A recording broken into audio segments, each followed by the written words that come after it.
Jadi ada dua hal ini yang bisa dimintai pertanggungjawaban. Sengaja, alpa.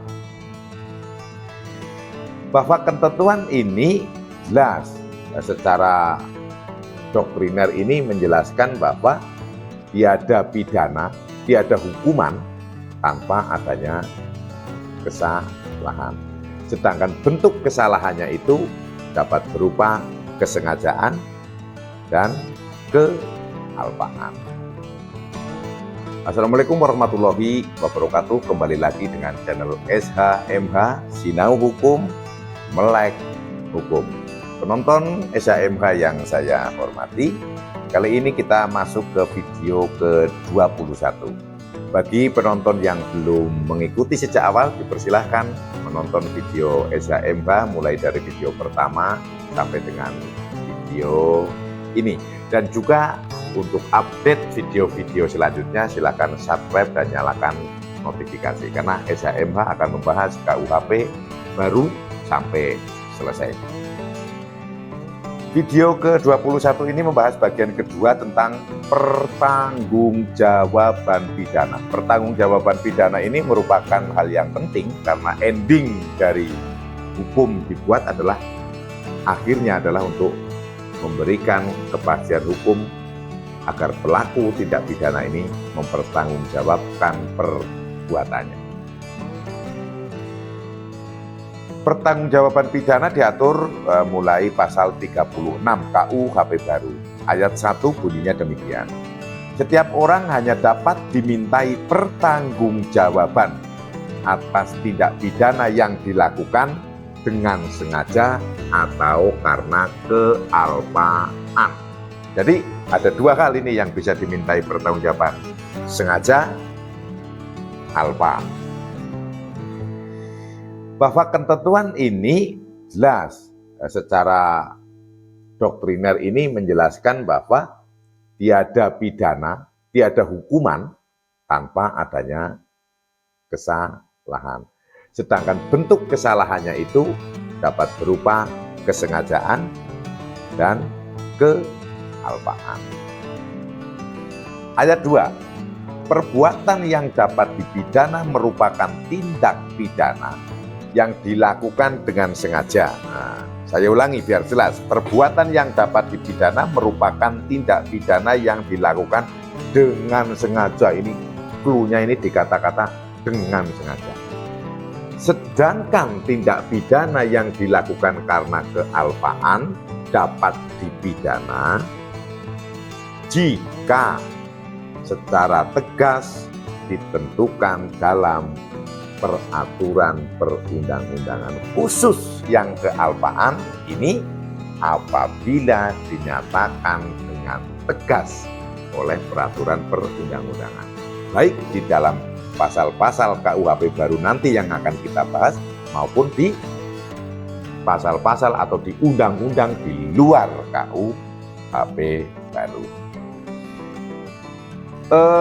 Namun demikian, di dalam ketentuan yang ada di KUHP baru bahwa unsur kesengajaan ini harus dibuktikan pada setiap tahap pemeriksaan. Harus dibuktikan pada setiap tahap pemeriksaan perkara. Nah, ini ternyata ada kata perkara dalam KUHP baru. Ini saya menemukan satu. Nah, mohon maaf ini. Kemarin saya sempat mengatakan kalau di KUHP baru tidak ada kata perkara.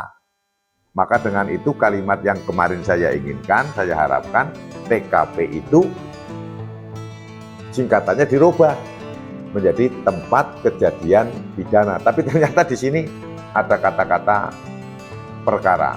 Nah, untuk itu saya dalam video ini mencabut tentang kata-kata bahwa di KUHP baru tidak ada kata perkara. Clear ya, clear, ternyata ada. Kemudian bentuk lain dari sengaja, kebiasaan di dalam hukum dirumuskan atau dirumuskan di dalam peraturan perundang-undangan itu menggunakan istilah dengan sengaja. Barang siapa mengetahui misalnya, barang siapa patut diketahuinya, padahal diketahuinya, sedangkan ia mengetahui. Itu adalah kata-kata yang digunakan dalam peraturan perundang-undangan yang sering kita jumpai. Nah, makna dari kata-kata itu adalah untuk membuat sebuah unsur bahwa si pelaku ini kalau ada dia mengetahui, kalau dia punya maksud, kalau dia padahal mengetahuinya, berarti ada niatan batin untuk itu, adanya sebuah kesengajaan. Untuk menajamkan ini, sebagaimana teori hukum yang saya tahu, saya sampaikan kepada penonton SHMH yang saya hormati sebagai berikut. Bahwa kesengajaan yang dirumuskan sebagai maksud tadi yang saya sampaikan, kan ada maksud, diketahui dan sebagainya, ini yang sebagai maksud. Ini adalah bahwa akibat dari perbuatan yang dilakukan oleh si pelaku merupakan sikap batin dari si pelaku. Sikap batin ya, sikap batin.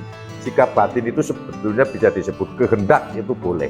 Atau bisa juga dengan kata lain niatnya gitu loh. Sudah niat ini, sudah niat. Jadi memang niatnya ya itu, maka dia melakukan perbuatan supaya si itu terjadi. Itu bahasa saya ini untuk menjelaskan ini. Misal niat membunuh ini kan, sudah ada nih niatnya, sikap batinnya, bahwa saya dendam, ada A ini dendam kepada si B, maka akan membunuh. Kemudian dia melakukan perbuatan yang akhirnya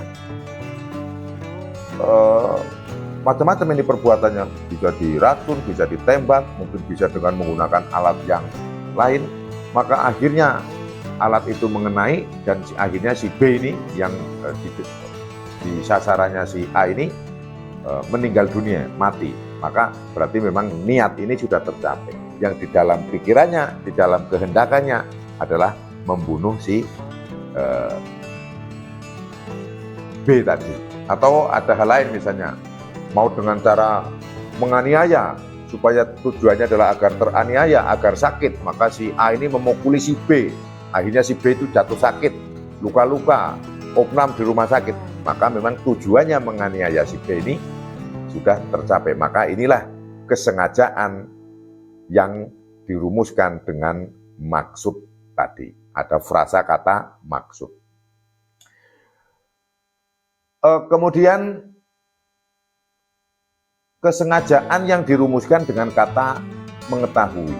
Kesengajaan semacam ini yang dengan kata mengetahui ini, itu apabila si pelaku dengan perbuatannya tidak bertujuan untuk menjadikan akibat, atau akibat itu bukan tujuannya.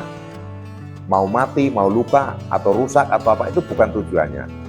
Tapi si pelaku itu tahu benar kalau dia melakukan suatu perbuatan, maka luka, mati, atau rusak ini akan terjadi. Tahu benar ini, kalau dia melakukan perbuatan ini, maka akan terjadi ini. Ini adalah kesengajaan yang dirumuskan dengan frasakata mengetahui. Contoh, si A ingin ngetes senjata tajam, mau sabit, mau pedang, atau golok, bolehlah. Kita semua tahu kan, kalau tangan apa jari kita kena tebasan senjata tajam itu pasti luka.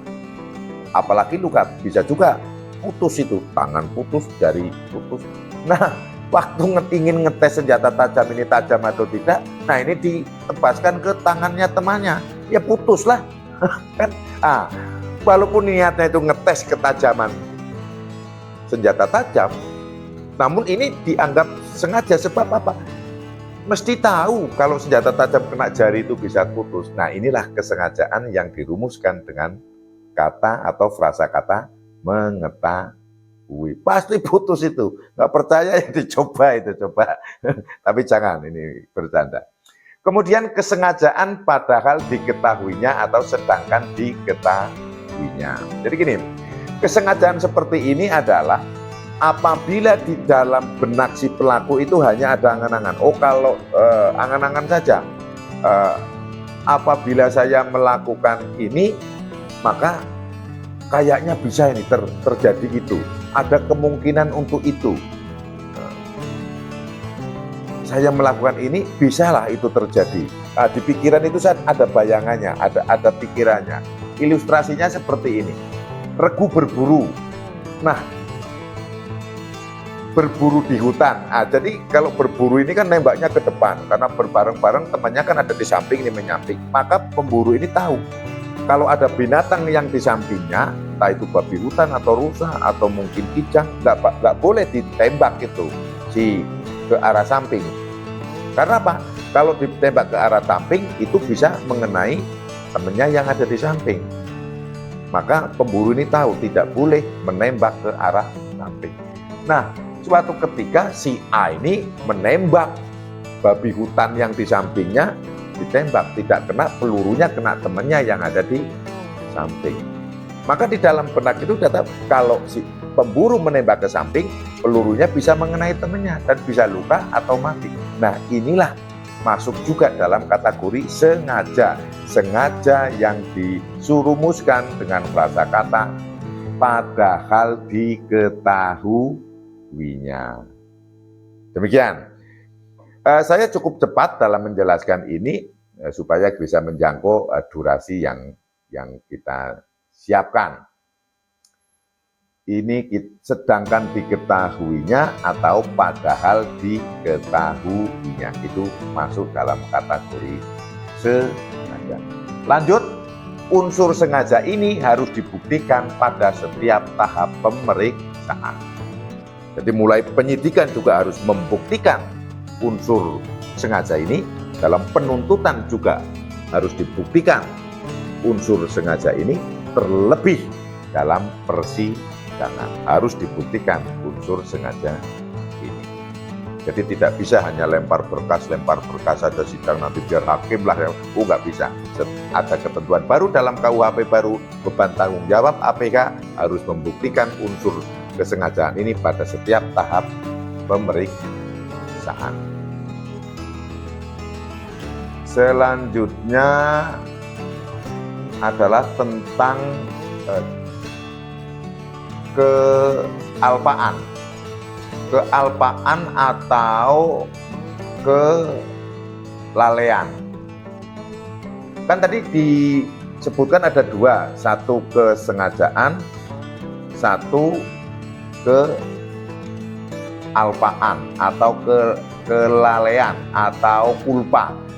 Ini sebetulnya kesalahan yang merupakan akibat dari kekurang hati-hatinya si pelaku. Karena kurang hati-hati, maka mengakibatkan sesuatu yang diatur dalam undang-undang dan itu merupakan tindak pidana. Dan hal ini seperti tadi di depan, hal kelalaian ini bisa dihukum selama dinyatakan dengan tegas di dalam peraturan perundang-undangannya. Kepada rekan SHMH yang saya hormati, demikian saya menjelaskan tentang kesengajaan dan kealpaan dalam bagian pertanggungjawaban pidana dalam KUHP baru. Semoga dapat bermanfaat. Mohon maaf apabila ada salah. Subscribe, like, komen, nyalakan notifikasi agar bisa mendukung, mensupport, dan mengikuti video-video SHMH selanjutnya. Sinau hukum, melek hukum. Wassalamualaikum warahmatullahi wabarakatuh. Terima kasih.